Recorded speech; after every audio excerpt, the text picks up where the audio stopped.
É restauração em tempos de crise. Você pode dizer comigo, restauração em tempos de crise. Eu ministrei algum tempo atrás aqui sobre Neemias e preparando, acompanhando a Thalita naquilo que foi preparado para a ministração do dia de hoje. O Senhor continuou falando comigo por intermédio do profeta Neemias. Eu quero compartilhar algumas estratégias, algumas situações, algumas características, alguns momentos da vida de Neemias que vêm de encontro às nossas realidades e que podem sim contribuir para aquilo que Deus quer fazer nas nossas vidas. Sabe por quê, meu irmão? Porque nós vivemos tempos de crise, mas o céu não vive tempos de crise. Nós passamos por tempos difíceis, mas o céu não passa por tempo difícil. Por mais que nós estejamos vivendo tempos adversos, Deus e o céu continua no controle de todas as coisas, sem mudar, imutável na sua soberania e majestade. E é interessante que quando nós viemos aqui para o livro de Neemias, nós entendemos que, meus irmãos, querendo ou não, todos nós passamos por tempos de adversidades. Todos nós passamos por problemas. Se eu perguntar aqui, ninguém planejou passar por um tempo de pandemia. Ninguém planejou passar pelos problemas e pelas dificuldades que talvez você esteja passando. Ninguém planeja ficar doente. Ninguém planeja perder um ente querido, ninguém planeja perder um emprego, ninguém planeja problemas, mas os problemas e as adversidades, elas vêm, as crises, elas são reais, existenciais, na minha vida e na tua vida. A grande questão, meu irmão, não é os dias de crise, não são os tempos difíceis, a grande questão é como nós passamos por esse tempo de adversidade. Você já foi ministrado pelo Ministério de Dança aqui. O Espírito Santo, ele está disponível para trabalhar na minha e na tua vida e fazer a obra de Deus completa em nós. Deus, ele quer que todas as coisas que Deus planejou ao meu respeito e ao seu respeito se cumpra. Mas existem tempos difíceis pelo qual nós passamos. Tempos esses que existem para aperfeiçoar, amoldar, trabalhar a minha fé e a sua fé. Mas também existem tempos de crise que, como foi ministrado aqui, nós mesmos criamos, nós mesmos procuramos por eles. E eles existem porque muitas vezes nós caminhamos segundo a nossa vontade, o nosso querer, o nosso entendimento, e não damos ouvido à voz do Espírito Santo naquilo que Ele quer fazer nas nossas vidas. Mas inevitavelmente, por um caminho ou por outro, os tempos difíceis existem, eles são reais. Mas eu tenho uma palavra para o teu coração nesta manhã, que Jesus nos disse, que em tempos de crise ou fora deles, com dinheiro ou sem dinheiro, com saúde ou sem saúde, Ele estaria conosco todos os dias, até a consumação do século.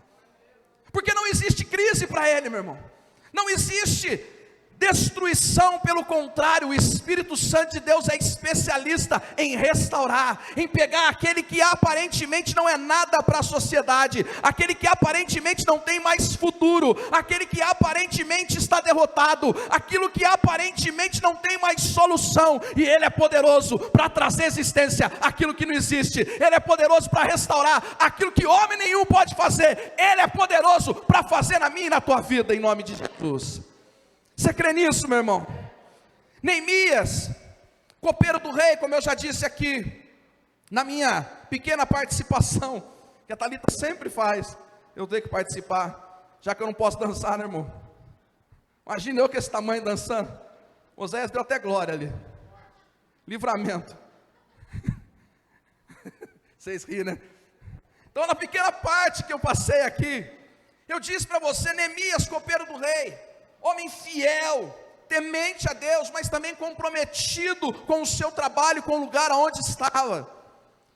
Ele recebe a notícia ao ter um encontro com o seu irmão e indagá-lo acerca daquilo que estava acontecendo com o povo, que conseguiu sobreviver ao exílio, que conseguiu escapar das mãos dos seus inimigos. E o seu irmão dá uma notícia nada boa. Irmão, chega dias que as notícias não são boas.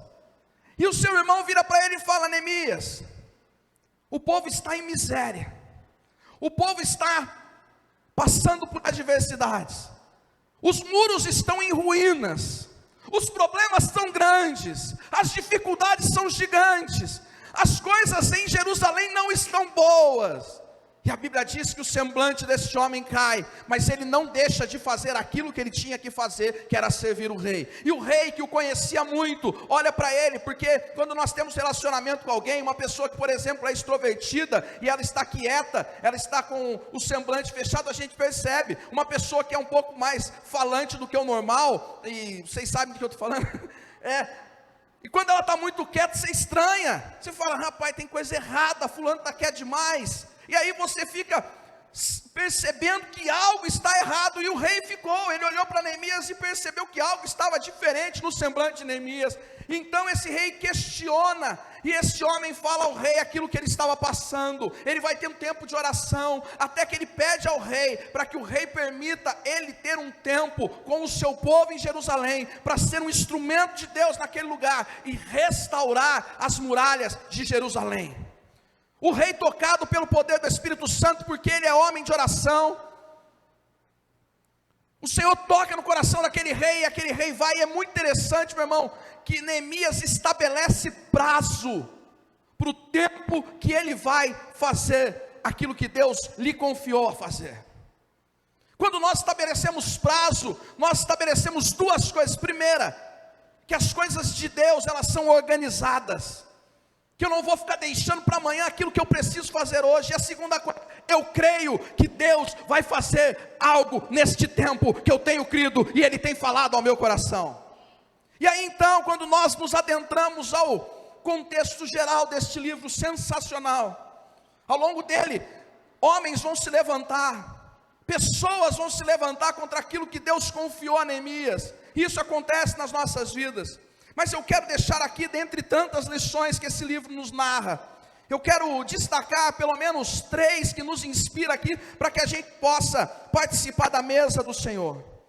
Em tempos de crise, meu irmão, em dias difíceis, em momentos em que parece, eu ia falar que o muro está quase caindo, ele caiu, irmão. Rapaz, o pior é que fui eu que fiz esse muro, eu não posso nem reclamar. Ele não ajudou agora. Ele envergou, mas ele só não caiu. Ainda bem que ele não caiu na hora da dança. Senão eu ia perder a tarde inteira do meu domingo ouvindo que, irmã, amor, você não fez as amarrações certas, você não prendeu. Tudo bem que eu não moraria nesse muro, irmão. Se você souber o jeito que eu fiz, ó, fica na sua casa mesmo. Mas enfim, digamos que esse muro ainda esteja de pé. Talvez você se encontre como esse muro estava antes, caído, destruído, a sua vida em pedaços. Talvez as coisas para você não tenham caminhado como você planejou. O seu casamento não tem sido como você sonhou. A saúde sua não está como você gostaria. Os problemas que você tem enfrentado não são problemas que você gostaria nem para os seus inimigos, mas você está passando por eles. E diante desse cenário, eu quero dizer para você que existem 3 lições que Neemias nos ensina, e a palavra de Deus nos ensina, que se nós praticarmos, nós viveremos restauração em tempos de crise. Primeira delas, versículo 4, do capítulo 1, a Bíblia diz: quando ouviu o que, meu irmão? Essas palavras que nós narramos e lemos aqui, que as coisas não estavam boas em Jerusalém, que os muros foram destruídos, as portas foram queimadas. Mas quando ele ouviu isso, estas palavras, ele sentou, chorou, lamentou por alguns dias, ficou em jejum e orou diante do Deus dos céus. Primeira coisa que eu aprendo: busque a Deus em tempos de crise. É interessante que a Bíblia é enfática em dizer que Neemias, ele chorou. Irmão, chorar não é pecado, sofrer não é pecado, lamentar é diferente de murmurar e não é pecado, mas não pode durar para sempre, não pode ser eterno. O tempo do choro passa, porque existe uma manhã, que com ela vem o sol da justiça, e uma alegria que vem pela manhã, trazendo paz, que excede todo entendimento. a paz que só Jesus pode nos dar. E Neemias então ele chorou, ele é ser humano, ele lamentou por alguns dias, aí ele entrou em jejum, e ele foi buscar em oração a face de Deus. Meu irmão, se você quer restauração para a tua vida, primeiro conselho, primeira lição que eu quero deixar para o teu coração, é que você e eu precisamos buscar a Deus. Nós buscamos conselhos e direção em tantos lugares, mas nós nos esquecemos de buscar naquele que tem o direcionamento completo e verdadeiro para as nossas vidas. Jesus certa vez disse aos seus discípulos: eu sou o caminho, a verdade e a vida. Meu irmão, Ele sabe qual o caminho eu e você precisamos ser conduzidos. Tempos de adversidades, momentos de crise, são momentos propícios para Deus fazer um milagre e restaurar e trazer à existência coisas que não existem. Por isso, meu irmão, busque a Deus. Jeremias 29:13 diz: vocês me procurarão e me acharão quando me procurarem de todo o vosso coração. Não existe restauração sem aquele que tem controle de todas as coisas. Nós podemos até restaurar. Olha o muro que eu fiz, ó. Que belezinha. Um dia eu precisava fazer um complemento no muro lá de casa, estava apertado. E aí foi um cara entregar uma pizza. E sei lá porquê, eu comentei que eu precisava arrumar a parte de cima do meu muro. O cara, entregador de pizza, disse assim: eu sei fazer. Multifunções, né? Falei: quanto você cobra? Cobra o X. Irmão, já tinha feito uns 3 orçamentos. Falei: é você mesmo. Pergunta se ficou bom, irmão. Agora olha para a cara da Thalita. Mais ou menos assim. Porque tem gente que acha que pode ajudar você a restaurar aquilo que você está passando. Mas meu irmão, quem sabe aquilo que você precisa no tempo de crise, de adversidade, para restaurar a tua vida, chama Espírito Santo de Deus, meu irmão. Pode muitas vezes aparentemente custar caro: jejum, oração, consagração, tempo com Deus, pagar preço, carregar minha cruz. Mas meu irmão, eu quero dizer para você, vale a pena buscar Deus, porque Ele restaura. Ele faz aquilo que homem não faz, Ele faz aquilo que ninguém pode fazer, Ele traz aquilo que dinheiro não traz, Ele transforma aquilo que ninguém acredita que pode ser transformado, porque Ele é Senhor sobre todas as coisas. Aleluia. Salmo 105 versículo 4 diz: recorram ao Senhor e ao seu poder, busquem sempre a sua presença. Aleluia. Segunda coisa que nós aprendemos, capítulo 2 versículo de número 8, na parte B, a palavra de Deus diz que então o rei me deu o que eu pedi, porque a mão bondosa do meu Deus estava sobre mim. Segunda coisa que eu aprendo, que eu e você precisamos exercer e acreditar no tempo de crise para vivermos restauração: confie na intervenção sobrenatural de Deus em tempos de crise. Meu irmão, eu gosto muito de uma palavra que é muito citada na narração da história de José em Gênesis: de repente. De repente. Meu irmão, os de repentes de Deus transformam história. Hoje você está numa condição, mas de repente Deus transforma. De repente, Deus abre a porta.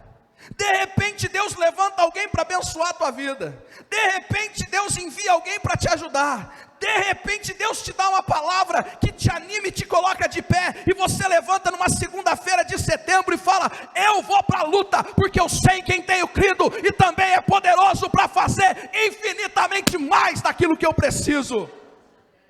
Confie, meu irmão, na intervenção sobrenatural de Deus. A Bíblia diz que esse homem se consagrou, ele orou, ele buscou a Deus e ele foi falar com o rei.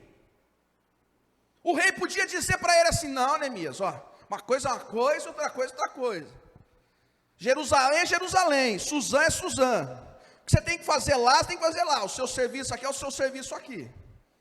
Mas a Bíblia diz que a mão de Deus era com Neemias, um homem que buscava, um homem que cria, um homem que confiava. Sabe, meu irmão, muitas vezes a gente não desfruta daquilo que Deus quer, porque a gente ora sem crer.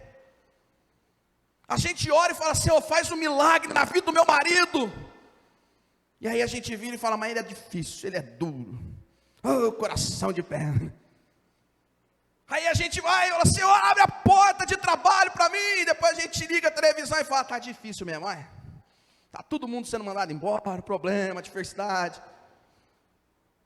Porque a gente ora, a gente busca, mas ao mesmo tempo a gente não crê. Neemias buscou a face de Deus, ele orou, ele sabia diante de quem ele estava entregando a sua confiança, e ele vai ter com o rei, porque ele sabia quem estava no controle do coração da vida do rei, o rei dos reis e o senhor dos senhores. E a Bíblia diz então que o rei lhe deu o que ele havia pedido. Por quê? Porque a mão bondosa do meu Deus, do nosso Deus, estava sobre Neemias. Aleluia. Confiar, meu irmão, é realmente acreditar, é ter fé que Deus vai fazer. Ninguém está vendo, pastor Rodolfo, por isso é fé. Ninguém está acreditando, é por isso que você tem que acreditar, porque é fé. Mas está difícil, por isso que você continua crendo, porque a fé é o firme fundamento daquilo que não se vê, mas você espera. Pelos olhos carnais você não está vendo, mas o espiritual já contempla a glória, a cura, a manifestação, o poder, a transformação, o novo tempo, a nova história, a restauração daquilo que precisa ser restaurado.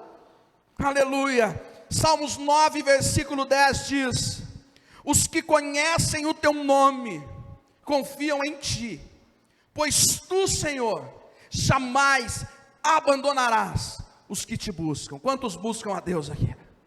O salmista está dizendo que se você busca Ele, Ele jamais te abandonará.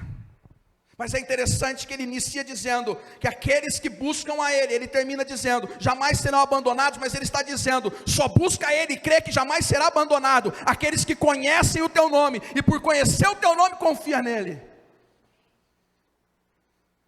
Tem gente que você fala e a pessoa promete, você vai, tá bom. Aí a hora que chega o dia, a pessoa não começa, falei? Sabia, conheço. Mas Números diz que Deus não é homem para mentir. Deus não é o filho do homem para se arrepender. Se Ele prometeu, meu irmão, Ele vai cumprir na tua vida. Pode passar céus e terras, mas as palavras dEle jamais passarão a meu respeito e a teu respeito. Confie na intervenção sobrenatural de Deus, porque quando os de repentes vêm, aquilo que está caído, Deus restaura. Aquilo que está por baixo, Deus coloca por cima. Aquilo que está despedaçado, Deus reconstrói, porque Ele é Deus de restauração, para a glória e louvor do nome dEle. Aleluia.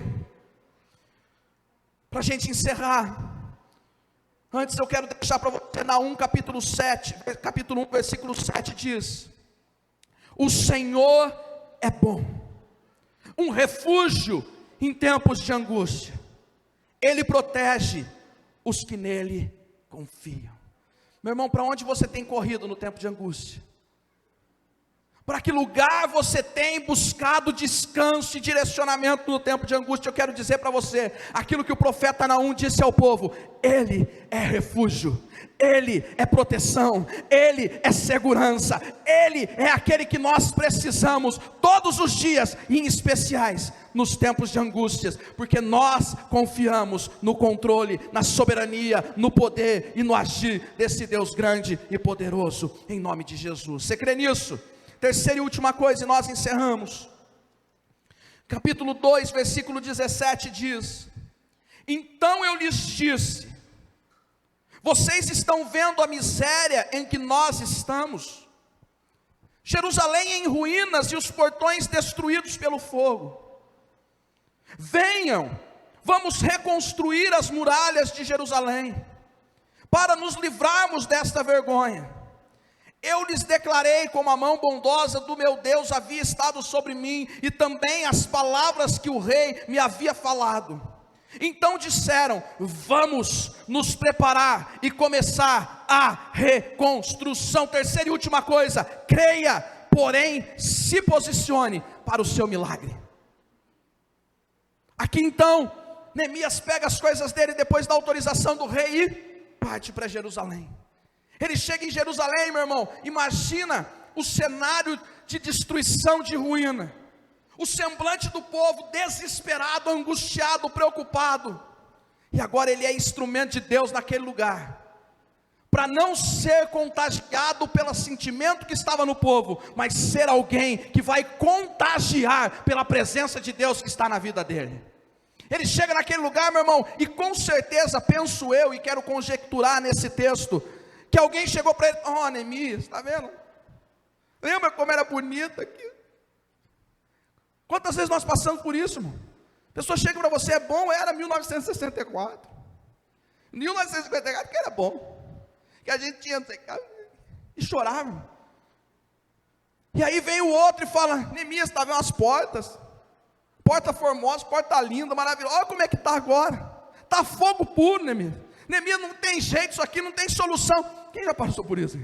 Está passando um problema, uma adversidade, as pessoas chegam para você e falam: nós falamos aqui que nós lutamos contra as vozes que dizem que nós não somos capazes, contra enganos que dizem que nós não podemos conseguir. Quantas pessoas devem ter chegado para Neemias: ah, Neemias, que bom que você chegou, é mais um para catar entulho aqui, porque o negócio está ruim.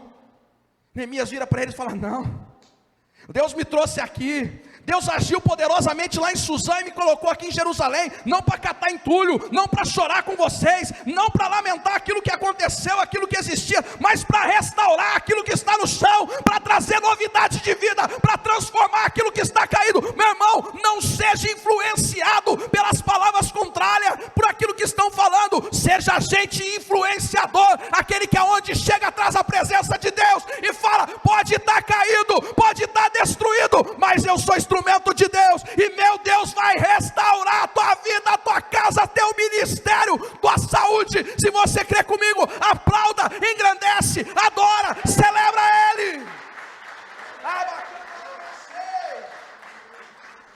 Aleluia. Mas entenda algo, meu irmão, e aqui eu quero encerrar, já quero pedir para o ministério de louvor vir para a gente ministrar a ceia. Aquilo que é sua responsabilidade, é sua responsabilidade. Aquilo que você tem que fazer, você tem que fazer. Deus leva Neemias para Jerusalém, mas Deus não constrói o muro para ele. Deus age sobrenaturalmente na vida dele para que ele possa estar ali em Jerusalém, ser instrumento de Deus. Mas Deus não restaura as portas para ele, Deus usa ele. Quero dizer para você, meu irmão, que Deus está capacitando você a ser instrumento de Deus onde você está. Que aquilo que você falava, agora Deus vai te dar palavras novas. O sentimento que você sentia, Deus vai te dar sentimentos novos. Os posicionamentos que você tomava, agora Deus está te posicionando diferente. As ferramentas que aparentemente eram escassas, Deus está te dando ferramentas novas. E aquilo que você tem que fazer, você tem que fazer. E Deus vai agir poderosamente nisso. Quer um exemplo? Jesus chega no enterro de Lázaro. Todo mundo está chorando, Jesus chora também. Mas depois de chorar, Jesus diz assim: onde está o corpo onde foi colocado? Levam ele ao túmulo, diz: ah lá, ele vai chorar mais um pouquinho ali. Jesus fala: rola a pedra. As pessoas olham e falam assim: ó, está cheirando mal, ele rola a pedra. Quem rolou a pedra, meu irmão? As pessoas que estavam lá, amém? Quem mandou ressuscitar? Se não tivessem rolado a pedra, eu costumo brincar que Lázaro teria ficado vivo lá dentro. Mas o ressuscitar é de Jesus, o rolar a pedra é nosso. Aquilo que é para nós fazermos, nós temos que fazer. E aquilo que é de Deus, eu tenho plena certeza e convicção que Deus vai fazer. Por isso, meu irmão, creia muito, creia mesmo.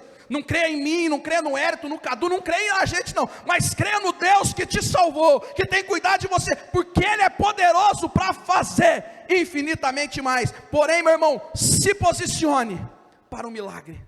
Creia, meu irmão, creia que Deus pode fazer. Eu quero deixar para você Salmo 126, versículo de número 5 diz: aqueles que semeiam com lágrimas, com cânticos de alegria colherão. Aqueles que saem chorando enquanto lançam a semente, voltará com cânticos de alegria, trazendo os seus feixes. Meu irmão, não tem problema nenhum você chorar, não tem problema nenhum você lamentar, não tem problema nenhum as lágrimas correrem do seu rosto, mas enquanto elas correm, enquanto você chora, você continua fazendo a sua parte e crendo que Ele limpará dos seus olhos as lágrimas, que Ele fará com que você volte regozijante, que aquilo que você caminhou chorando, você vai voltar rindo, celebrando, porque Ele é Senhor da tua vida. Em nome de Jesus, você crê nisso? Aleluia, se coloque de pé nesta manhã. Não dê ouvidos, meu irmão, continue acreditando. Não dê ouvidos à mente, à consciência, ao engano, ao medo. Creia, se posicione. Versículo 19 diz que então, quando Sambalate, o honorita, e Tobias, o servo amonita, um árabe chamado Gesem, souberam disso, zombaram de nós e nos desprezaram, dizendo: que é isso que vocês estão fazendo? Que querem se rebelar contra o rei? Então eu lhes respondi: o Deus dos céus é quem fará com que sejamos bem-sucedidos. Você pode declarar isso por a mão do teu coração e declarar: o Deus dos céus fará com que eu seja bem-sucedido no meu tempo de adversidade, para a restauração daquilo que precisa ser restaurado. Aleluia. Continuando nós, seus servos, vamos nos preparar e começar a reconstrução, mas vocês não têm parte, e nem direito, e nem memorial. O que ele está dizendo aqui: se vocês não acreditaram comigo lá atrás, vocês vão ver aquilo que Deus vai fazer. Deus vai mudar a sorte, Deus vai trazer à existência aquilo que não existe, e vocês vão olhar e vão ter que ver a glória de Deus agindo em tudo isso, e vão ter que reconhecer que Ele é Senhor, que Ele é Senhor, que Ele é Senhor sobre todas as coisas. Aleluia. Adore a Ele nesta manhã. Senhor, obrigado pela tua palavra. Senhor, obrigado por aquilo que o Senhor ministrou aos nossos corações. Senhor, obrigado porque tudo aquilo que pudemos entregar a Ti, Senhor, não se compara àquilo que o Senhor entregou por nós. Obrigado, Senhor, porque pessoas adentraram este lugar nesta manhã, conectaram conosco, completamente desoladas, destruídas como estava esse muro. Mas o Senhor dá as ferramentas, os recursos, o direcionamento. O Senhor enche de poder com o Espírito Santo, para que aquilo que precisa ser restaurado, seja restaurado. Pessoas que adentraram este lugar, que estão conosco, ó Deus, que não acreditavam mais na restauração do casamento, da saúde. Senhor Jesus, os problemas que são tamanhos, mas o Senhor nessa manhã está dizendo que tudo é possível aquele que crê, que tudo é possível aquele que confia, aquele que descansa. Senhor, vem sobre a tua igreja, vem sobre as nossas vidas, restaura, reconstrói, restitui aquilo que precisa ser restaurado, Senhor, e nós entregamos tudo a Ti. Enche-nos da Tua presença e nos usa nesse tempo de crise, para sermos instrumentos e agentes que vão abençoar pessoas, ajudar outros a restaurarem também, porque nós queremos viver um novo tempo, nós queremos viver um tempo cheio da Tua presença. Mesmo que haja as dificuldades, nós cremos que o construtor, Senhor, alicerce, socorro bem presente, está conosco. Por isso descansamos. E se você crê comigo, aplauda e celebra e engrandece a Ele, em nome de Jesus. Aleluia.